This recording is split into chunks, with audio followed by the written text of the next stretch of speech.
Hi, this is Ree with your weekly report on shit I see on the internet. Before we start, I would like to introduce this week's sponsor.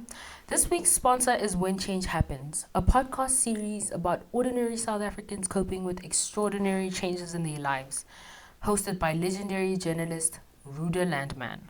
Subscribe to Change in One Generation on Apple Podcasts, Spotify, Iono, or go to changepodcast.co.za for more information. Pastor Mboro and his two bodyguards, were denied bail by the magistrate court in the abduction case. The Palm Ridge Magistrates Court denied bail to Paseka Pastor Mboro Motsuneng and his bodyguard Clement Baloyi on Monday, while releasing Mboro's son on a warning with specific conditions. Magistrate Katleho Mokoena rejected the bail request of Pastor Mboro and Baloyi, criticizing their affidavits as sloppy copy-and-paste documents filled with spelling errors. Neither Motsuneng nor Baloyi have met the burden of proof required to convince the court that granting them bail would be in the interest of justice. The charges stem from an incident 2 weeks earlier when Mboro Baloyi and Mboro's son and two other suspects allegedly went to Matsiriso Primary School in Katlehong armed with machetes and rifles. The group reportedly caused chaos and abducted two children who are believed to be Mboro's grandchildren. Motsuneng, Baloyi, and Mboro's son, whose identity is being withheld to protect the children involved, are facing a total of 12 charges, including kidnapping, possession of an unlicensed firearm, discharging a firearm, assault, and malicious damage to property. The magistrate decided to grant bail to Mboro's son, stating that it was in the best interest of the children. The Children's Court is currently handling a case concerning the parental rights over his children. The magistrate imposed conditions on his release, including that he should not contact the children's maternal family or visit the school until the custody case is resolved. The prosecutor opposed the bail application, describing the accused as dangerous people and stating that releasing them would not serve the interest of justice. He also pointed out that there was an extended version of a widely circulated video showing Mboro allegedly firing a rifle as he left the school. In the original video, Mboro was seen holding a machete, while his bodyguard appeared to be carrying a rifle. The prosecutor also highlighted that unlicensed firearms were brought into a school filled with minors, and none of the accused had the proper licensing or training to handle the firearms. He also mentioned that the second rifle seen in the extended video had yet to be found by the police. Mboro and Baloyi will remain in police custody until their next court appearance scheduled for the 21st of October. That's like a month from now, imagine. My opinion, matter of fact, I don't have opinions anymore. Let me not say it. My opinion, I'm not shocked that he had to resort to such extreme measures. Mboro wa hafa, kala hafa, Remite hafa yena. I don't know. Growing up, I thought Pastor Mboro na hafa, like na hafa. When we'd see him on TV, it would comedy show mole. Okay, whatever. Speaking of jail, Musa Kula isn't dead. Unfortunately, he's just behind bars. Despite being behind bars, Musa Kaula's official verified social media account remains active, with a tweet posted on Thursday, 22nd of August. Recently, rumors resurfaced that Kaula had died, but these were quickly debunked. Musa is very much alive, and he responded to the speculation from behind bars with a tweet that read, "Presumed dead," following by 3 laughing emojis. Kaula is currently serving a 60-day sentence due to his failure to appear in a Gauteng court last month. He was taken into custody on Friday, 9th of July, and is expected to be released in early September. September ya thoma mosiskale. Keep him, guys. Keep him. Keeping until next year, please. Questions arose about how Kaula's social media could be inactive while he is incarcerated. However, A spokesperson for the Department of Correctional Service confirmed that Kula is still in custody. Questions.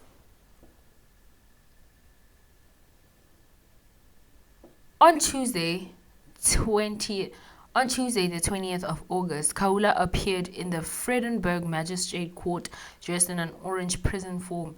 He is scheduled to return to court Monday, 2nd of September. Keeping Askaya court, matter of fact, drag it as long as you can.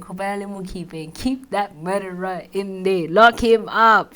Kula is also facing a murder charge related to the death of his ex-boyfriend, Wandile Kambule, whom he allegedly stabbed in March 2022 in Vredenburg. According to reports, on the day of the incident, Kula visited the home of Wandile's girlfriend when an argument broke out between the two former lovers. The girlfriend reportedly asked them to take the argument outside, and shortly afterwards, witnesses heard people shouting for Kula not to stab Kambule. The ex-boyfriend was allegedly attempting to flee when Kula chased him and stabbed him. I'm pleading for the last time. Kipang ntweo kamo kale kopela. Oh, mukipe kale kopela kamo. Anyway, on a lighter note, congratulations to Mia LaRue. She was just crowned Miss South Africa 2024. The 28-year-old who made history as the first differently abled finalist in the Miss South Africa pageant was employed full-time as a marketing manager at a startup company before joining the competition. She is also pursuing a Bachelor of Commerce in Marketing part-time through UNISA. She's me. I study marketing. In her acceptance speech, LaRue said that she hoped her victory would help those who felt excluded from society to achieve their wildest dreams. Today, it is my turn to be your community, to be your voice to those who, like me, have experienced the challenges of being different and feeling excluded. I am here to serve as your representative to champion the causes that matter to South Africans and to create a space where everyone can shine in their unique, beautiful way, Mia said.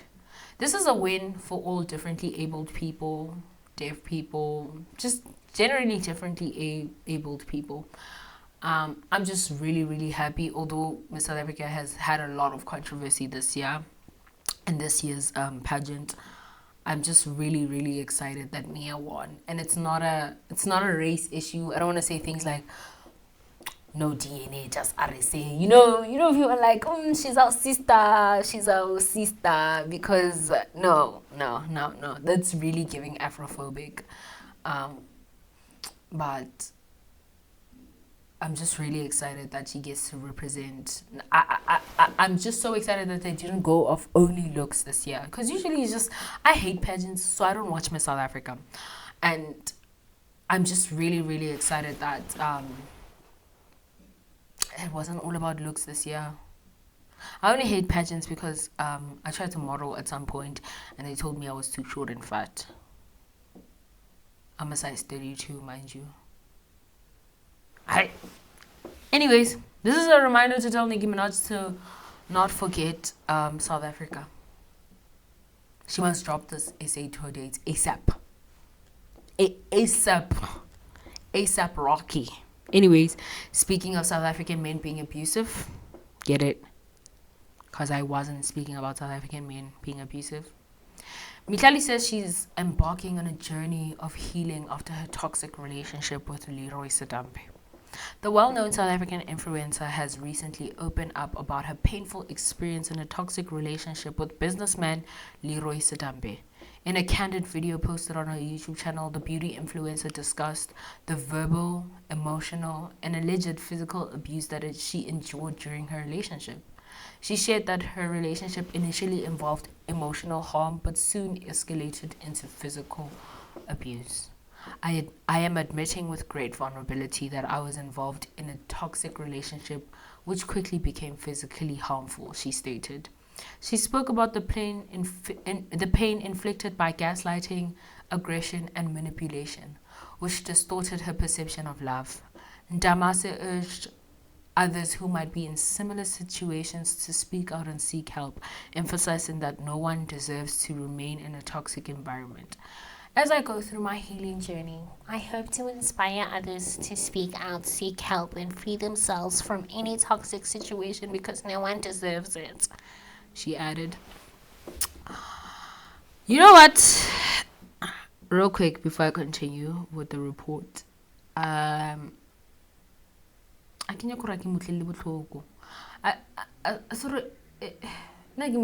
hey, like at all. She could have just opened up a case with a case leaked document. Instead, she went to YouTube and post. But I get why she did it, because a lot of young girls look up to her. So, if you saw the video, I didn't watch it, please seek help. It's also embarrassing to die from the hands of a man. And I'm not saying that to diminish like your pain. Like it's really embarrassing to die from the hands of a man, because then you're giving another human being power, and it's scary, baby.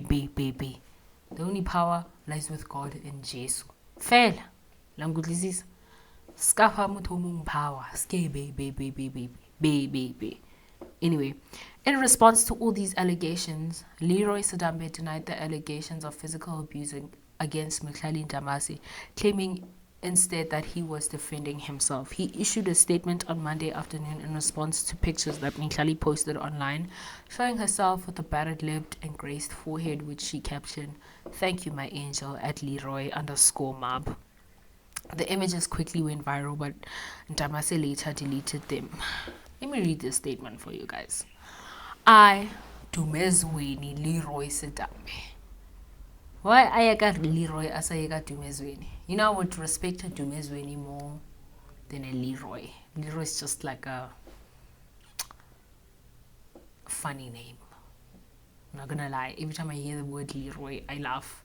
Anyway, I, Dumezweni Leroy Sedambe, would like to address recent allegations that have surfaced on the 4th of August 2024 regarding gender-based violence against my partner, Mihlali Ndamase. I have always upheld the values of respect, equality in our relationships and interactions. It is disheartening to see how quickly misinformation and manipulation can spread, and how easily someone's character can be called into question without a thorough understanding of facts. Sorry, I'm lagging. As someone who has experienced the disturbing and hurtful impact of these issues personally, I empathize deeply with victims of gender-based violence. On the 4th of August, Mihlali Ndamase sorry, my alarm rang and it cut the video short. I'm filming on my phone currently, but I'm gonna move to my camera soon. On the 4th of August, Mihlali Ndamase attempted to contact me by placing a total of 78 calls, which I were not attended to as I had fallen asleep. This sounds like a ChatGPT statement, BT dubs. Let me read it for you guys.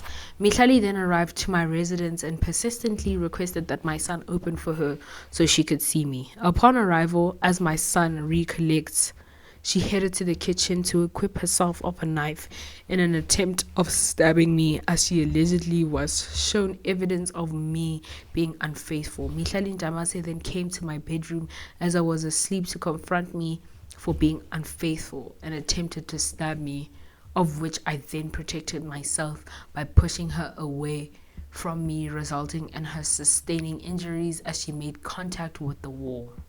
My son then came to my rescue after hearing me shouting and pleading with Mihlali for not to kill me. With this being said, I would like to inform you all that Mihlali has a long history of physically assaulting me and damaging my property, especially when she's under the influence of substances I cannot name. It is important to note that there's a plethora of witnesses, my children and bystanders, who can attest to me not ever laying a hand on her during/after any altercations, but always deflecting and defending myself accordingly. It is unfortunate that Mihlali Ndamaze would use her platform to spread these harmful allegations to ploy against my public image in an attempt of being vengeful. I ensure you that I will continue to cooperate fully with any inquiries, especially from authorities, to clear my name and restore my reputation from this. Thank you for your understanding and for your support during this challenging time. At some point, it sounded like a ChatGPT answer. Like there was a sentence or two where it was like, I know ChatGPT when I read it. I can, but whatever. To be honest, I don't know who to believe. I don't know who to believe. But guys, manya, this lady has said multiple times. If there was a video I watched of her, I think it was with Mix XO. I don't know how many videos they've done together, but when I still followed her, and she would openly admit wahava, you know, like if she's going through your phone, or if she's sleeping next to you, your phone goes off, and then she sees a text in what say mang, or hey, who's precious, or who's mang, you know, grass. But she's openly admitted to being crazy, and no. So I think that tip irahits Moja had to protect her, and then she didn't expect for him to fight back, because as a man, you're not allowed to protect yourself or fight back. You're supposed to let them stab you, and you know. But it is what it is. I really don't care about this. Ice cream, I'm so fucking angry. What onya? Also, there's a lot going on in the world. Whatever. Ndamase and Sidambe's relationship has been fraught with public controversy. When they went public with their relationship on social media in 2022, they faced significant backlash, as Sidambe was still in the process of divorcing his wife. I don't even think he's like, is he divorced now? Is he divorced? I don't think he's divorced, is he? But anyway, somebody on Twitter said, stay away from these married men. Like, even if he's married and separated and they don't love each other anymore, just stay away from them, because very wives pray dangerous prayers. And if even if you weren't the one who broke the marriage, the minute you enter and they're still legally married, or they're still trying to figure something out or whatever,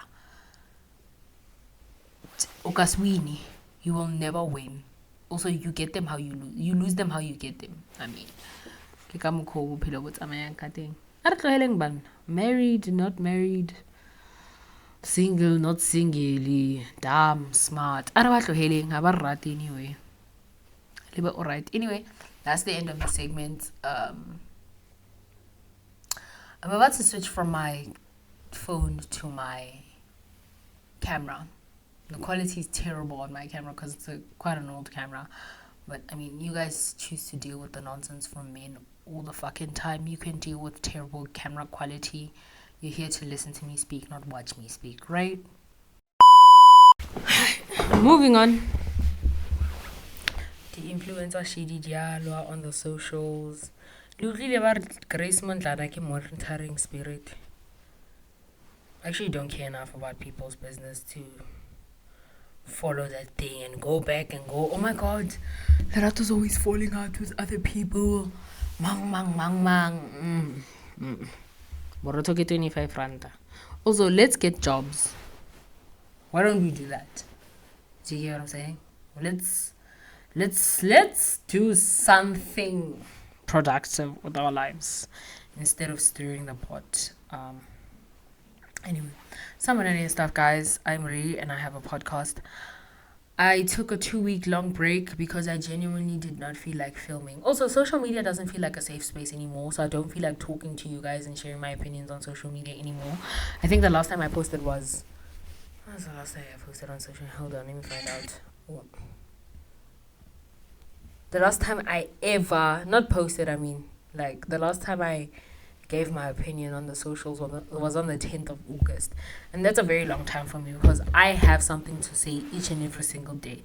But I don't, the only time I'll speak to you guys is if I'm doing a haul and outfit of the day or whatever. But I'm not about to share my opinions on anything anymore, or like share my thoughts, because people say I'm a walking intrusive thought. I'm not about to do things like that anymore on this internet. I feel like you guys like to endorse when people look stupid and say stupid things all the time, and so I don't like looking like I'm an idiot. I want to be feared, revered, respected, all the above. Yeah, so I don't, yeah. Also, I feel like I can get really, really far without talking to you guys. Look at Uncle Waffles. She posts on social media. She's having the time of her life posting on social media, and she doesn't talk to you guys. Also, I feel like she shouldn't, because you guys are so fucking disrespectful. You know, when people talk to you guys, literally chew me, get meow in. And I want regular phone, and I like papa. Anyways, also, I don't. When people are like, oh, what's your opinion on? Hold on, do I have lip spam? Let me see.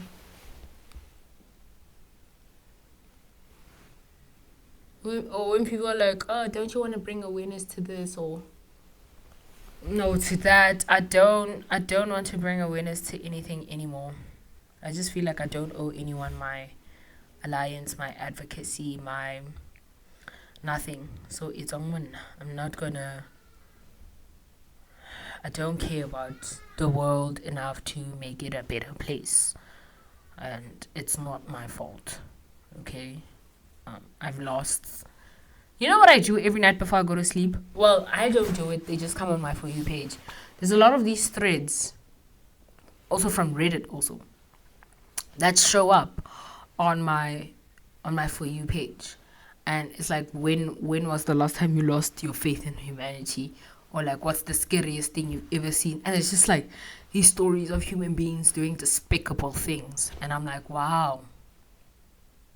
Every day I'm like, let me come back on social media and like say something about this, give my 2 cents. Then I'm like, why should I care enough about people to even do that?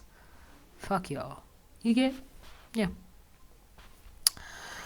Yeah. Nah. Anyway, the podcast is not going to be long. What did I want to say? Not necessarily long. What I'm trying to say is it's not going to be like obviously we done with the report. I've reported on things shit I see on the internet. We're done with that. And then usually I give my thoughts or whatever. I have bullet points right here. I say whatever's on the bullet points. Now I just don't want to, say anything. Or I give story times. I'm like, yo, this one time at the club I got stranded by so and so. Mang. Like, now I don't wanna. Hold on, I'm looking for something on my phone. Let's gotta get my phone on. I don't wanna. I'm looking for this Twitter page.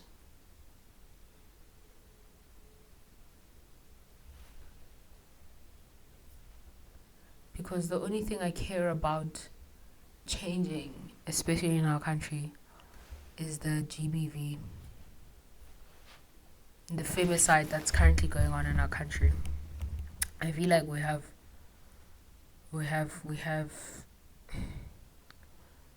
way too many. Also, BT dubs for all the men out there who hate women. I want you guys to know that whenever a missing man, boy, grandpa, father is reported, you guys know that Twitter paid Women for Change. They report on it. I just want you to know.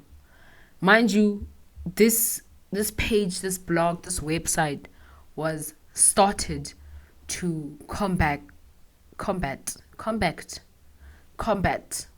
whatever the word is, femicide in this country. So I want to know hore ha le re le tlhoile basadi ba useless, this and that. When this account posts on missing, it doesn't only post on missing women and young girls, it posts on missing men and young boys too. BT dubs. Which is why, and I don't like it. Not because I'm a terrible person, I just don't like the fact that they into, because I feel like women don't owe men our advocacy. Like, they can fight for themselves. They fight us so they can fight for each other. Leave us out of it. I just feel like women don't owe men our advocacy. We don't care about men's mental health. Like, I have tech. All right. Yeah, so moving on to the next segment. Well, it's a new one. This one.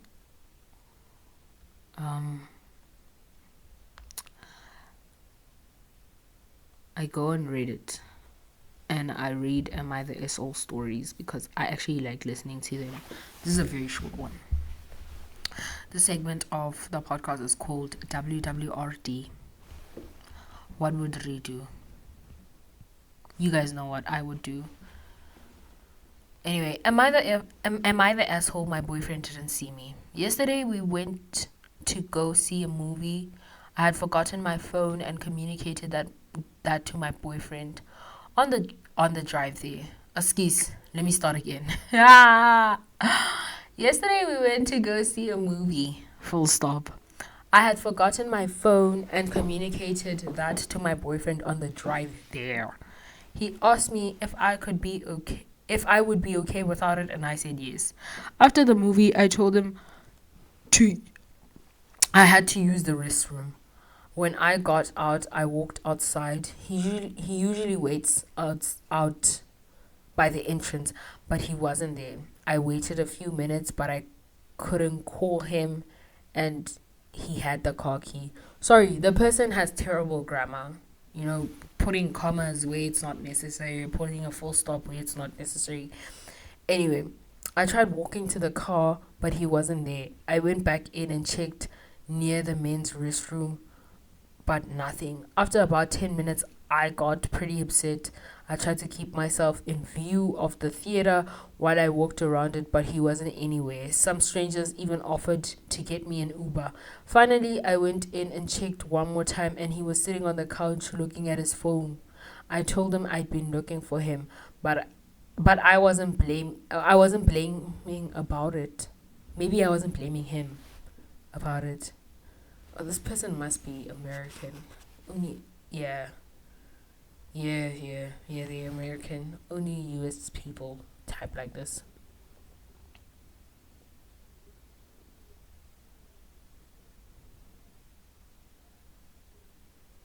But he got it. Oh, but he got I wasn't blaming him for it, but he got super defensive and told me it was my fault for not seeing him and I had no reason to be upset.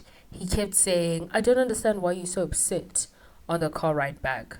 When I tried to tell him I wanted us to be more in sync with each other, especially since we're going on a trip out of the country soon, he scoffed and said, I don't need to tell you where I'm going to be whenever we are separate. What? Oh, do I need to tell you? That's what she wanted to say. Do I need to tell you where I'm going to be whenever we are separated?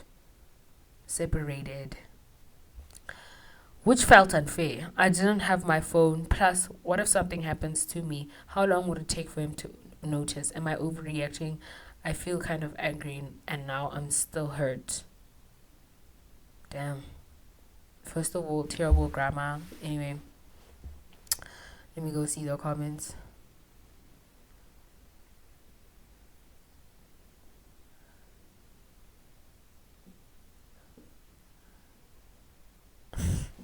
Someone says, sorry, but kind of the asshole. All you had to do was make a plan on where to meet each other. Kind of agree with that one, but he knows she doesn't have a phone. Like, I know when I go to the bathroom, when I'm out to the mall and we're at the arcade or watching movies or this and that, and I'm with my brothers, I know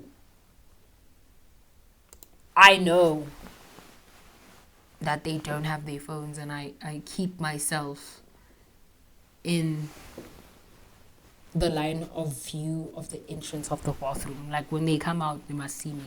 I'm right there. I'm always just around. Do you get what I'm saying? So that's fucking crazy. What would I do? What would we do? Break up with him. I just feel like companionship and dick is not that important. You know? Get a sex toy. Move on with your fucking life. Go start a business. Oh yeah. So as I'm saying go start a business or whatever, I'm thinking about how toxic hustle culture is, but I also contribute to the toxicity of hustle culture. Cause I was conditioned to like be the best, be the greatest. One day you're gonna live in a big ass house and drive expensive cars. Like I was conditioned. I wasn't conditioned to prioritize my happiness or make sure I'm okay, which is something I'm unlearning right now, and I'm trying to like move on from it. And right now I prioritize my happiness and my feelings and my emotions. Like fuck school, fuck making money, fuck a job, like fuck everything. Honestly, I don't care enough about anything more than I care about myself. Like I care about myself a lot, and there's nobody I love more than I love myself. I think, you know, and like hustle culture is very toxic because it's like some people just want to be normal, you know, and have shitty ass boyfriends. Do you get what I'm saying? And live a normal, mundane life. But I can't be normal. You know what keeps me going? Spite. Vengeance. I need to be better than the people that thought were better than me growing up. It's just, that's all. I need to be a D1 asshole. Do you get what I'm saying? Well, I'm already a D1 asshole, but I need a reason to be a D1 asshole. I need a very good reason to be a D1 asshole. I need fuck you money. I need, yeah, you guys get what I'm saying. Anyway, next one. Am I the asshole for calling my girlfriend selfish for backing out of moving in with me? Yes. Yes, you're the asshole. Because she doesn't want to move in with you. Based on the title, I'm saying you're the asshole. I might change my mind. Might. A very, very slight might. Oh, that rhymes. Anyway, my girlfriend, 25 female, and I, 28 male. I just feel like in your 20s, you shouldn't date anyone older than you. Or you shouldn't date at all. That would be lovely. But anyway, people want to have kids and get married in their 20s, which I find sickening. Y'all getting fertile and stuff. That doesn't run in my family. Well, we're fertile until our fucking 50s. Anyway, have been dating for about 2... So what I'm trying to say is that I'm not in a rush. So like in my 20s, I'm not in a rush to get married, have kids. Well, I'm never having kids or getting married. But I'm just saying, like, I encourage the children in my family to not do these things in their 20s. Like, have kids in your 30s. You'll be totally fine, trust me. It's high risk, but you'll be fine. So will the kid. Anyway, have been dating for 2.5 years. We met right after college and have been very serious, except we haven't lived together. I mean, 2.5 years, haven't lived together. That sounds about right. It's a perfect relationship. I wanted to move in together after a year. But she didn't want to because her landlady/roommate gives her a good deal on her rent. Patong, she wants to pay rent when you want to be a sole provider. Anyway, her roommate's family is rich and bought her an apartment because she has a lot of serious food allergies. She had roomies before, but some would forget and bring home the allergens, so she lived alone for a while. My GF always remembers not to, and she's also a nurse, which makes the roommate's parents like her, as she knows how to use an EpiPen and respond to emergencies. She pays $700 all inclusive on rent for a 2-bedroom, 2-bathroom, whereas a studio in the area is like $1,800, not including utilities. That's the basic rent in America, or in a metropolitan city at least. So I feel like the relationship is not going anywhere because she doesn't want to leave the cheap rent, but she could afford to pay more for rent, but won't as long as her roommate doesn't kick her out. What's wrong with her living in a good area, paying $700? Why don't you move in with her and pay rent there? That would be so much better. Anyway, a few months ago, her roommate was laid off and was talking about moving cities if she couldn't find another job in this one. My girlfriend and I have been talking about moving in together as she would also need to leave in this case, but we found the right place after looking for a while, but she refused to sign as her roommate found another job. Oh, shit. So it got to the signing stage. Yeah. I mean, she's not selfish. I wouldn't say she's selfish, but she's prioritizing saving money better. That's a good man. That's a good woman, Savannah. That's a good woman. Anyway, I was pissed because we had spent a lot of time looking at apartments and she won't sign. The place would have been $2,100 plus utilities, which means she would need to pay. Now, why would you ask her to move in with you only for her to pay half of the rent? I hate when men suggest something and expect you to contribute to it. Like, no, I would look closer in my comfort zone and then expect me to pay after I forced myself to leave this comfort zone in this safe space I have created for myself. Ugh, man, that's so irritating. She would need to pay. The place would have been $2,100 plus utilities, which means she would need to pay $1,200 to $1,300 a month, which isn't bad given her salary. Oh, so you're broke. Well, she really salaries high. It's more. I hate Dusties so much. It's more than what she is paying with her roommate, but I don't know. I just feel like if she cared about our relationship, she would pay it as we agreed. We can't process or proceed without living together. Proceed without marriage. Guys, I just feel like the argument of like living with your boyfriend and saying things like, oh, but how do you know you guys are compatible with living in the same house if you've never lived together? Then buy separate houses. Do you guys get when you guys say things like that? And this is why people always call me a fucking prude and say I'm against love and this and that. It's because I think people who are in love are idiots. You know, I think being in love is a mental disease. And not the good kind. Do you get what I'm saying? Not the good kind of mental disease that can be cured. I think you guys sound really fucking stupid when you guys are in love. And that is the honest truth. I miss my man. I will slap you. I will slap you.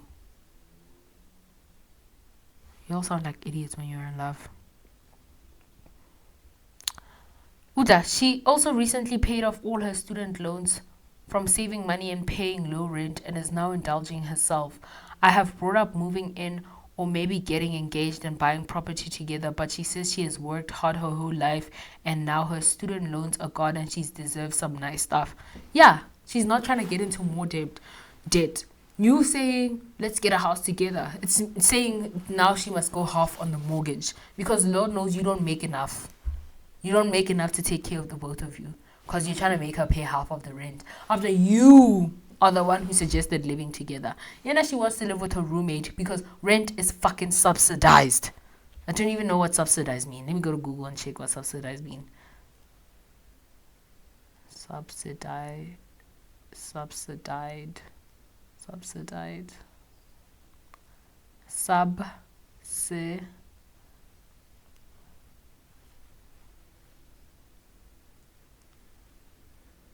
Subsidize means support.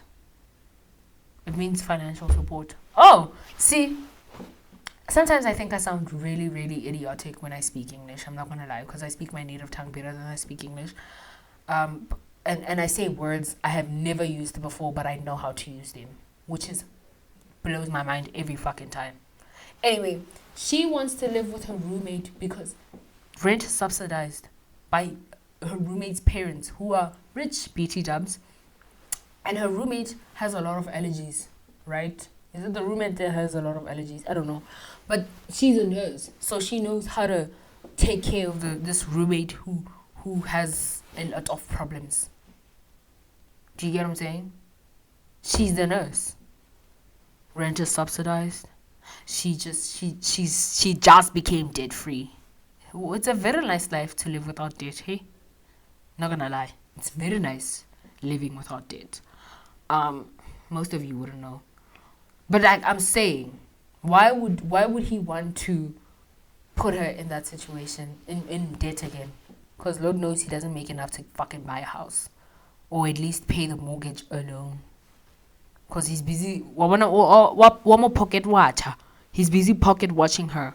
Oh, she just finished paying this. Or she makes a lot. Or why are you looking at things like that when you the one who really wants to live with her? I can't stand these broke ass men who want to go half on rent. Like, I would never willingly choose to live with a man unless I lived there for free. Do you get what I'm saying? Do you get what I'm saying? Like, who would want to live with a man unless he's making you live there for free? You don't buy anything in that house. You don't pay for shit. Oh, I would live there. Clean, cook, everything. As long as you don't make me pay for shit. Don't mind.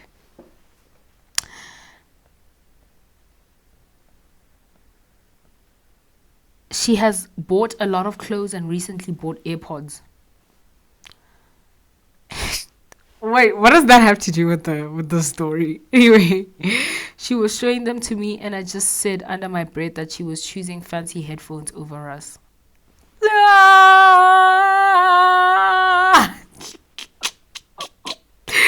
Somebody get this man out of here. She got mad and told me I was being ridiculous, which you are, not gonna lie. And that if I could pay what she does for her rent, I would never want to leave either. I told her if I would. Told her. What? I told her if would because I care. I told her I would because I care about the relationship and I'm not selfish enough to choose clothes or AirPods over moving in. She left my apartment and hasn't talked to me all weekend. Good. Somebody commented, you are the asshole for being jealous and attempted codependency on her paying your bills. Thank you.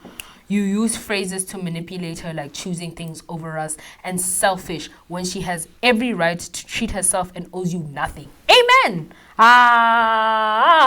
Let me screenshot this shit. It seems way more like you care about her paying half of your bills than you actually care about dating her. She's right to keep her distance and sounds like she may be catching on to you. Woo. Period. How do I comment? I don't know how to use these apps. Anyway, that's how I feel about it. I stand with the commenter. Let me look at other comments. Yep, everyone is agreeing that he is the asshole. You are the asshole. She paid off all her student loans for a nursing degree in 2.5 years. Listen to that. He should be proud that she managed to get off debt-free in 2.5 years. That's pretty impressive in this day and age because people spend decades paying their loans.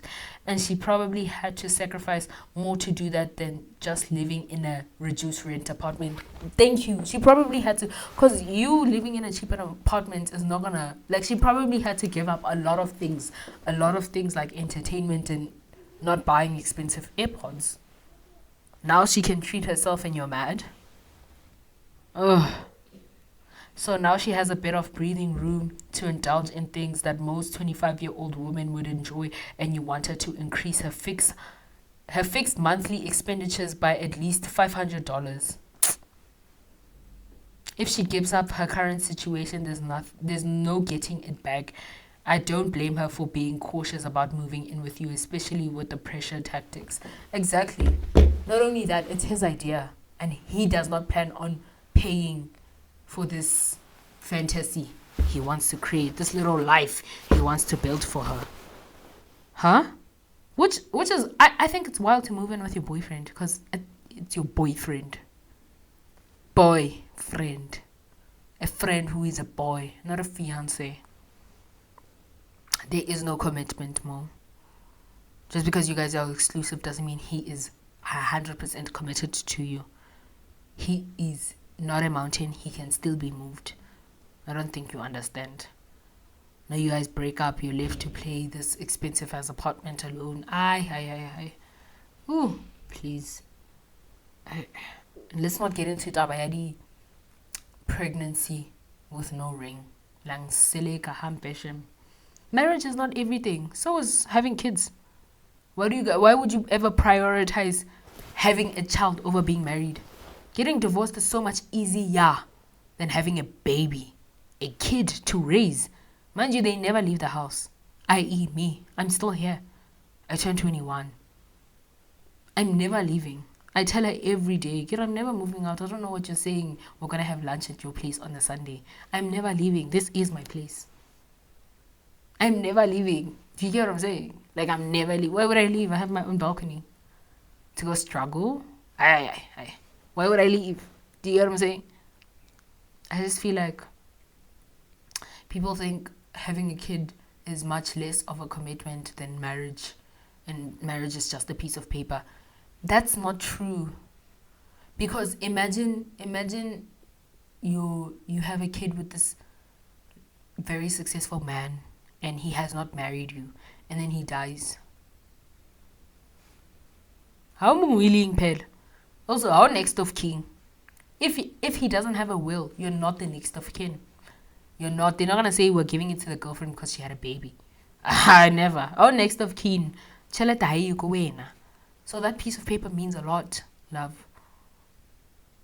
Stop being stupid, okay? You're an idiot. Don't do that. Don't be one. Okay, be like me, be smart, and don't date. See, like me, I'm a prude, I'm single, like a Pringle, not ready to mingle. Be like me, you're gonna be okay. I'm prioritizing my career. Lord knows the minute I get into a relationship, my career dies. Because that's what men do. They kill dreams. They kill spirits. I mean, I would never get with a man like that. But that's what I'm trying to say. Like, if you're naive enough, you're not going to think he's killing your dreams and reducing your standard of living to match his. When you know you're an expensive girl, when only he reduces your standard of living to his.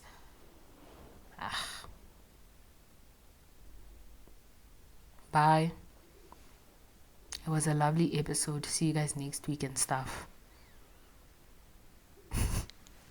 That's a terrible outro. Hope you guys enjoyed this episode. Bye.